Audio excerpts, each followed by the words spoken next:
السلام علیکم ورحمۃ اللہ وبرکاتہ۔ حضرت جعفر سلیمان کہتے ہیں کہ میں حضرت مالک بن دینار رحمۃ اللہ علیہ کے ساتھ تھا۔ ایک دفعہ بصرہ میں چل رہا تھا۔ ایک عالیشان محل پر گزر ہوا جس کی تعمیر جاری تھی، اور ایک نوجوان بیٹھا ہوا معماروں کو ہدایت دے رہا تھا کہ یہاں یہ بنے گا، وہاں اس طرح بنے گا۔ مالک بن دینار رحمۃ اللہ علیہ اس نوجوان کو دیکھ کر فرمانے لگے کہ یہ شخص کیسا حسین نوجوان ہے اور کس چیز میں پھنس رہا ہے، اس کو اس تعمیر میں کیسا انہماک ہے۔ میری طبیعت پر یہ تقاضا ہے کہ میں اللہ جل شانہ سے اس نوجوان کے لیے دعا کروں کہ وہ اس کو اس جھگڑے سے چھڑا کر اپنا مخلص بندہ بنا لے۔ کیسا اچھا ہو اگر یہ جنت کے نوجوانوں میں بن جائے۔ جعفر چل، اس نوجوان کے پاس چلیں۔ جعفر رحمۃ اللہ علیہ کہتے ہیں کہ ہم دونوں اس نوجوان کے پاس گئے، اس کو سلام کیا، اس نے سلام کا جواب دیا۔ وہ مالک سے واقف تھا مگر مالک کو پہچانا نہیں۔ تھوڑی دیر میں پہچانا تو کھڑا ہو گیا اور کہنے لگا، کیسے تشریف آوری ہوئی؟ مالک رحمۃ اللہ علیہ نے فرمایا، تم نے اپنے اس مکان میں کس قدر روپیہ لگانے کا ارادہ کیا ہے؟ اس نے کہا کہ 1,00,000 درہم۔ مالک رحمۃ اللہ نے فرمایا کہ اگر تم یہ 1,00,000 درہم مجھے دے دو تو میں تمہارے لیے جنت میں ایک مکان کا ذمہ لیتا ہوں جو اس سے بدرجہ بہتر ہوگا، اور اس میں حشم و خدم بھی بہت سے ہوں گے۔ اس میں خیمے اور قبے سرخ یاقوت کے ہوں گے جن پر موتی جڑے ہوئے ہوں گے۔ اس کی مٹی جعفران کی ہوگی، اس کا گارا مشک سے بنا ہوگا جس کی خوشبوئیں مہکتی ہوں گی۔ وہ کبھی نہ پرانا ہوگا نہ ٹوٹے گا۔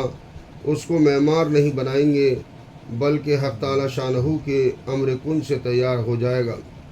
اس نوجوان نے کہا کہ مجھے سوچنے کے لیے آج رات کی مہلت دیجیے، کل صبح آپ تشریف لائیں تو میں اس کے متعلق اپنی رائے عرض کر دوں گا۔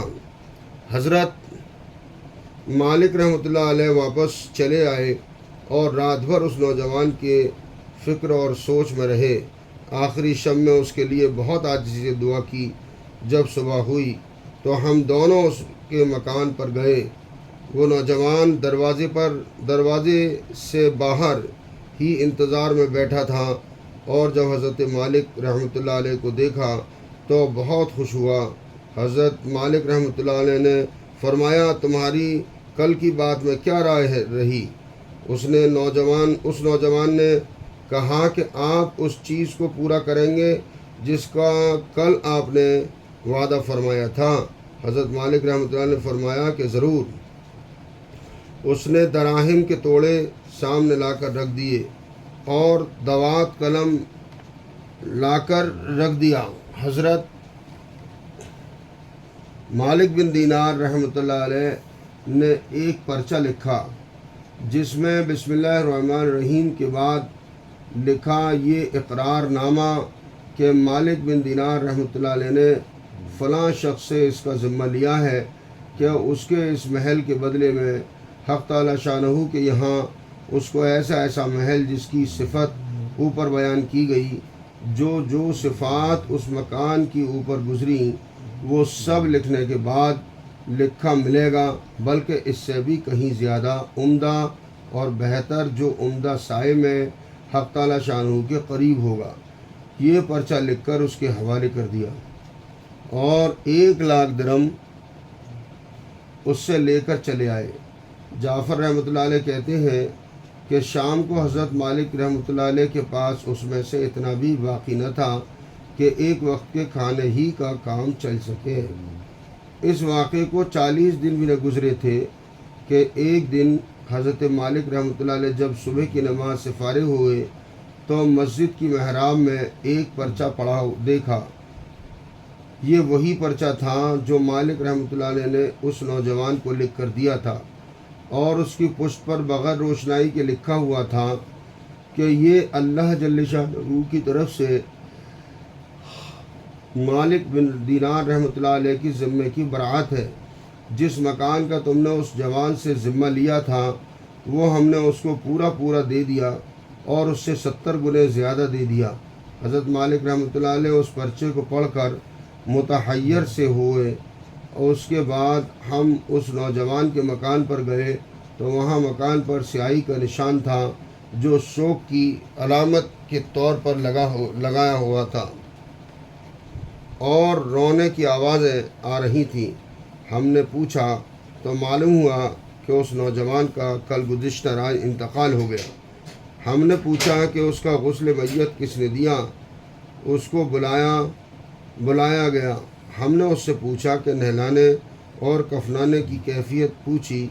اس نے کہا کہ اس نوجوان نے اپنے مرنے سے پہلے مجھے ایک پرچہ دیا تھا اور یہ کہا تھا کہ جب تو مجھے نہلا کر کفن پہنائے تو یہ پرچہ اس میں رکھ دینا۔